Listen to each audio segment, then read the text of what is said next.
સાહેબ તમારી વ્યક્તિગત ફરિયાદ એવી છે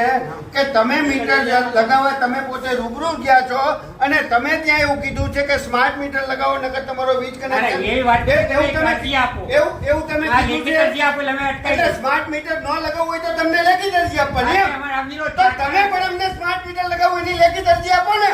તમે અમને અરજી આપો ને તમારું જૂનું મીટર લઈ જવું છે ને અમારે તો સ્માર્ટ મીટર લગાડજો અરજી આપો ને તમે એમને કેમ ગ્રાહક ના ઘરે મીટર લગાડી દો તમે જો અરજી માંગો તો અમે તમારા ગ્રાહક છીએ તમે અમને અરજી આપો આ વિરોધ જ છે નથી જોતા અમારા જૂના મીટર અમાર છે આ લેખિત અરજી જામી બધાય સાહેબ લોકોને બપે 3 ગણા પૈસા થાય છે ગરીબ માણસો છે નાના માણસો છે એમના તમે તમારામાં તાકાત હોય તો આ જે વીજ કેટલી ચોરી કરવાવાળા હાલો અહીંયા લગાડો વીજ મીટર અહીંયા મારીને પાડી દે ધોકા મારે તમને કાઢી